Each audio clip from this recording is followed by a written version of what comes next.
So here we're with Ceanothus greggii, which is our desert Ceanothus.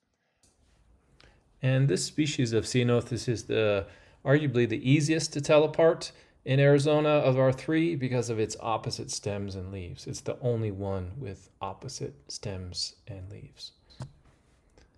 And if you're below about 5,500 feet in Arizona and you have a Ceanothus, this is the one that it's going to be. So now as I'm preparing to dig at the base of this plant, I'm going to remove the brush, debris, mulch, and topsoil and put it off to the side. And then it's time to start digging. And once I got some soil cleared away, I'm going to start looking for roots because I don't know where exactly the roots are going to be. And so I've got to know what I'm looking for if I haven't actually traced it back to the base of the plant. And in those cases, those had the classic wintergreen smell of Ceanothus, so I knew I had it. There's a couple of dead root pieces. So this side of the plant was particularly dry. Wasn't the best place, the best side of the plant to be digging in that case, but it was really the only side to logistically get at the plant. So spent a lot of time digging here, but didn't actually gather much, a few ounces of root maybe at the most. But as you'll see as we go through this video, this plant was the most exposed to the sun and therefore had been most affected by drought. I get in there with my hands to move soil after I've been digging and opening up the hole. But I got to keep back at it and dig until I can loosen up some more soil and then try to get underneath the roots some more. Doing that bent over into a hole is more tiring than it looks. All right, so I've been digging for a little while. I cleared the space and then started digging down. And then as I got down a ways, I'll say this first. As I got down just a little bit, I found these light-colored, softer roots, and I smelled them. And they have the wintergreen, astringent wintergreen smell. This is where it gets tricky. And I would say as a rule of thumb for beginners, intermediate, that when you're digging roots, if you can't trace the root back to the stem of the plant, then assume that you don't have the root that you're looking for, okay? Because of course other plants can be growing adjacent to the plant that you're going after. But given my experience, I'm inclined to believe that these pieces are some sort of runner or adventitious root that was close to the surface. But as I continued digging, I started to find the pieces with the quintessential red inner bark. And you can see that when you cut into the root in the cross section there, the broken root, you'll see the red peering through from the inner bark layer. And that also has the very clear wintergreen scent. That's another characteristic trait, especially of this species. It's also present in others and can be present in non-root parts of other species of Ceanothus. That's a quintessential characteristic of this root, and I've always smelled it myself. So I went closer as I went down and didn't find anything. I went closer, and as I got closer and closer, I got thicker and thicker roots until eventually, once I've almost cut a 180-degree swath across this side of the plant, essentially exposing any roots that are coming off of this side, which is the slight downhill side, which was probably not an ideal side for this plant because it would probably grow more roots uphill, but this was the optimal side for the digging. So I chose that. And then I exposed this root, and then I came in here and cut it off. I forget where exactly, maybe it was like that. I cut that off with the pruners and left this length there. There's more root. I don't even think this is the main root. I think this is the side root. But what I found throughout this side were the remnants of living roots.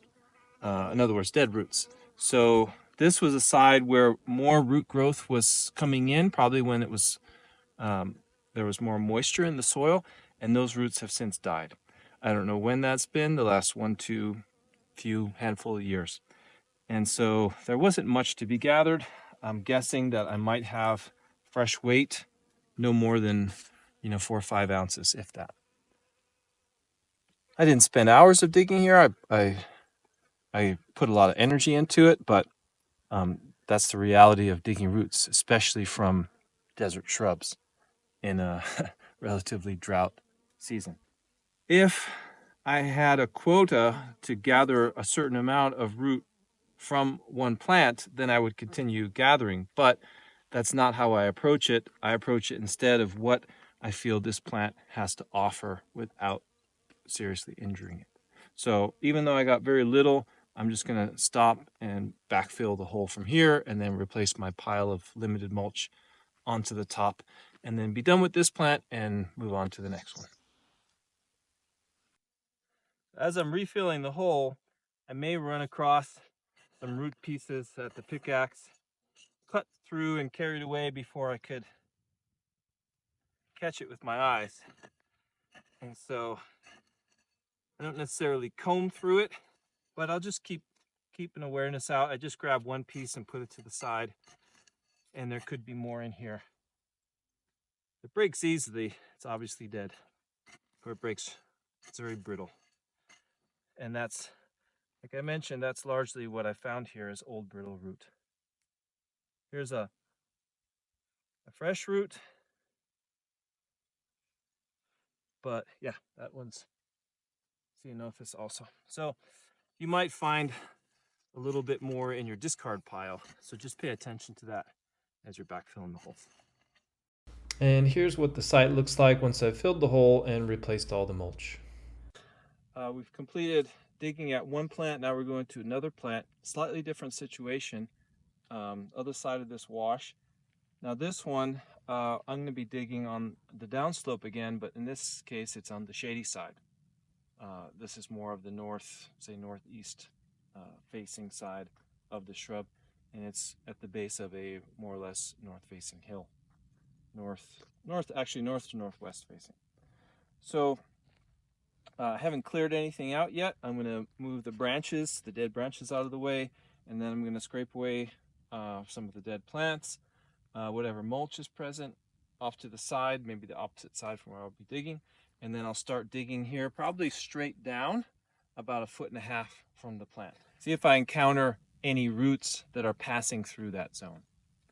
And then if I do, if I haven't cut through them, if I use the wide side of the mattock pick, I could potentially scoop underneath the root. There's more likelihood of that than me cutting into a thin root.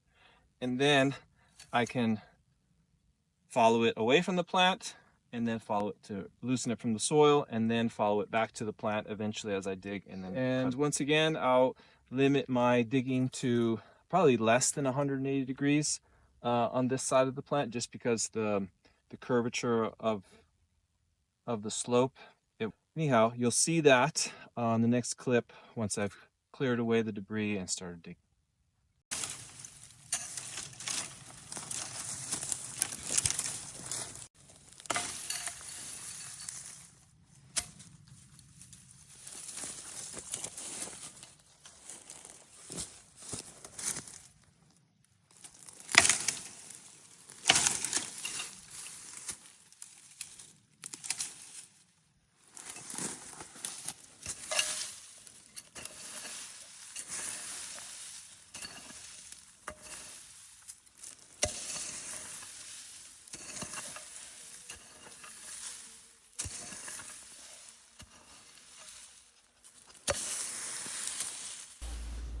Now the area is cleared and ready for digging. Shortly after I started, I found something I was least expecting. This root was now running parallel to my strokes when I thought it would be perpendicular, so I cut right through it with my mattock pick. That's okay. So now I've got to figure out for sure which end is going back to the plant. Because of how it was arranged, I couldn't really know for sure. So I chose this direction, and sure enough, that was direction back to the plant. What I want to do now is get this out of the way, see if I can rescue that piece that I cut. And sure enough, that would prove to be the biggest amount of work on this plant, rescuing that distal root that I had cut. And so that's what we'll see coming up, is how I went about doing that. First, I have to figure out where it's going. So I loosen up the soil and get my hand in there and see if I can feel any direction. Sure enough, found the direction, so now we keep loosening in that direction. So in this case, I cut straight into this root. We got this piece out. I wasn't sure, was it going up here or was it going up here? I revealed that, which told me that, okay, this is heading back to the root crown. So that means this is going away to its end. And now I've dug down a little bit deeper and I can see that it's going this way. I don't know how far it goes. It could go this way and then that way and that way again. I don't know. But it's beneath about 8 to 10 inches of soil right here, which I may be willing to move a little bit of it, but even if there's another foot or two of root here, I'm not sure if it's worth moving all of this soil to get at it. That's just a personal decision, depending on how much earth you want to move to get absolutely everything. Now, in some cases with perennial plants, when you leave pieces of root in the soil, maybe like this, that they can regenerate and regrow from that, maybe into a separate plant. Again, I don't know that that's the case with Ceanothus, or let alone this species. I'm going to dig out into here a little bit more to expose more of that piece.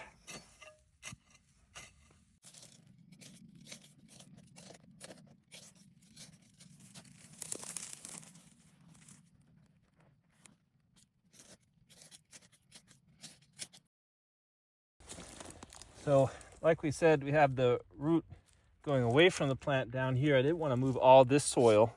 So what I'm doing is I'm just tunneling underneath here, see as far as I can get with this hoary. And then one thing I haven't mentioned yet about red root, and I would say in particular this species, is that the roots are quite brittle. They're relatively easy to break. So in this case, I don't have much of an angle, so I'm not quite sure how I'm going to break it. But we'll see. I might get to the point where I've dug as far as I can, and then I reach down in there and I pull. Now I might get nowhere with that, or I might bring a few inches out of the soil as I break it, or I might break it somewhere in my hand. I don't know quite how that's going to work out with this, but rather than, as I said, dig out several more gallons worth of soil here, I'm just going to do a little surgical extraction as best as I can. I find to where the end of the root is and the soil is stiff, and then I go in there with the hoary and scrape it out, loosen it up, and so that I can go in with my hand, pull it out, and then I've got more of the root to grab. I think I'm just going to do one more time with the hoary. The deeper I get, the harder it is to manipulate the tool in there. There are different approaches to digging roots. My approach is a bit more surgical and make less disturbance and extract more of the root. And I think I've come to a Y in the root. There you go. I got that much extra that was in the soil, and then it broke in those 3 places. So the weight of the soil evidently was enough force against the integrity of this root versus my force, and it broke it out. So that's a really nice piece of root. So this illustrates how important it is to select the right place for optimal root extraction. I've already got maybe 3 or 4 times the root that I did at the last place with a quarter of the effort in a third of the time. But that's okay. That's how you learn about it, digging under various conditions. Okay, now I'm heading back to working at the base of the plant. Essentially here I'm just trying to clear away soil so I can expose a little bit more of the root that's already exposed and see if I might unearth some other rootlets or appendages of the taproot, let's call them, that are a little bit closer to the base of the plant. You really don't know what's present until you've removed even another inch or two of soil. Now alternate between using the skinnier end of the mattock pick, where I have less chance of slicing a root, and I can also just break off the shelf there a little bit more easily than with the wide end of the mattock pick. Because this soil is mostly dry, it falls away really nicely. If it was really wet, it'd be a different story. Okay, so now I've essentially, once I dug, because it's on a slope, all I was really doing with the pick is just revealing the root. Just kind of loosening it up with the tool, and the dirt was falling away, further exposing this root. So this is a rootlet coming off of the main root crown. It's on the moist side of the plant and is looking really healthy, coming down to moisture. Even though, you know, we've received rain, probably this location once in the past 4 months, any decent amount of rain. This soil was cool and moist relatively. This is like a feeder root for this plant.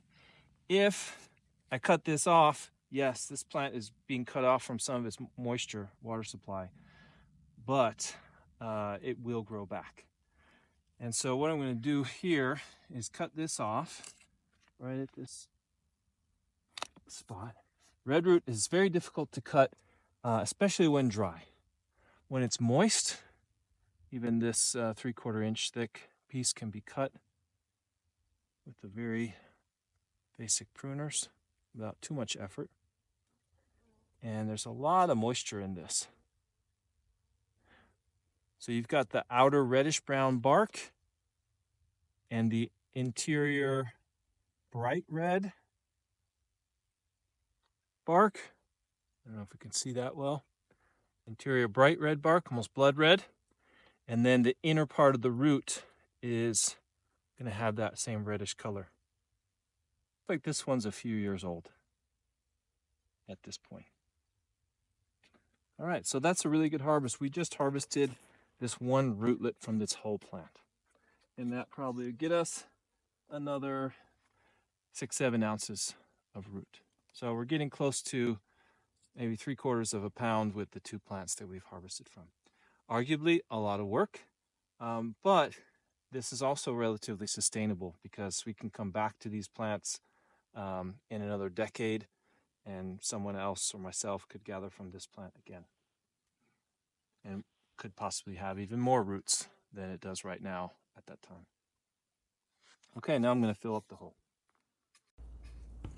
So whenever I'm working with perennial plant, whether herbaceous or woody, I'm going to make an effort to fill the hole back up, putting in rocks, sometimes seeds, sometimes plant debris, and make the area clean. But what I've done ahead of time is I actually scraped all of the mulch off to the side away from my digging so that I'm not mixing it in with all this soil that now I'm putting back in the hole. So now that I got all the soil back up at the base of the plant, sometimes if I have extra soil, I'll make a berm, but I didn't in this case. But here I am now bringing the mulch and topsoil, so to speak, spreading it back over that area to somewhat mimic what was present before I started. Then I'll gather up branches, rocks, grasses, and such, and scatter them around somewhat naturally at the base of the plant or on a contour to catch some water, and we're done. And then here's all the root that I gathered from this plant. And then here's another plant that I visited later that day. You can see what it looks like before gathering. And then here's the plant after I've dug the hole and extracted some of the root. As you can see, sometimes it doesn't take much disturbance to coppice roots. And I traveled down the sandy wash, found one more great plant to harvest, set up my camera for time lapse, and the battery ran out. I took my time to prep this area because I had a feeling there was going to be a large root mass creeping out in the sandy flat, and certainly there was, but wasn't quite what I was expecting. I got myself a little bit almost over my head, and I was in the hole deep before too long. Now, I found something that I wasn't quite sure what was going on, but could have actually been another plant that existed distant from the base of this plant. So I was digging away at it, trying to find where this was going, and it seemed there was actually a separate root crown without a plant above ground. That's a new experience for me with any Ceanothus, and so you never know what you're going to learn. But I decided to leave that root crown alone, considering that if it is, it's been there for a long time because there was no sign of the above ground plant. And I just coppiced roots again, made a pretty decent harvest despite all the work, and then eventually came back and cleaned up the area. But these roots were actually quite moist and made for great chopping even the next day. We processed all of the fresh roots for tincture the following morning, just by hand with regular hand pruners, not these long loppers, but just a regular, Felco pruner, chopping all the root pieces about 1/4 inch or less, and then we made our fresh plant tincture. I did 75% alcohol and 10% glycerin to finish. Then it was time to clean up the site once again. Wild harvesting is kind of like its own health insurance. With the vigorous work, being outdoors, generally in healthy environments with good clean air, close to the earth. Put in a good sweat, even with a good half day's worth of work, and one can feel like they've done some real work and they can rest for the night. So in this case, I'm looking to make sure that I don't let this plant or any roots that I left behind dehydrate in some way that they would if I didn't fully cover them. So I'm making sure the whole area is covered. Like I said, in some cases I will put a little swale on contour so that any water running along will be caught and pool up a bit. But then once everything's covered, now I'm going to start pulling back all the debris that I put to the side, spread that out evenly like a mulch in a topsoil. And then in this case, I removed a bunch of branches initially. They were all dead and they would have been in my way for digging. So I put them off to the side, far to the side. Now I'm bringing them back one by one and chopping them into slightly smaller pieces. I just want to make sure that I optimize the mulch with what I have available so that I give this site the best opportunity to gather moisture and stay moist throughout the year. So I hope you've enjoyed this journey with Desert Ceanothus, Ceanothus greggii. It's a fantastic lymphatic remedy with so many applications. I've used it for so many years and it's one of my favorite herbs. I hope you get the opportunity to experience red root in the field someday, and with time, be confident in gathering some for yourself. I offer a variety of educational opportunities, including my In the Field foraging course, which begins in March and runs through November each year in the Sonoran Desert, located primarily near Phoenix and Tucson, Arizona. And I also offer Vitalist wellness consultations and a private online community where you can learn about Vitalist herbalism and foraging in the Southwest.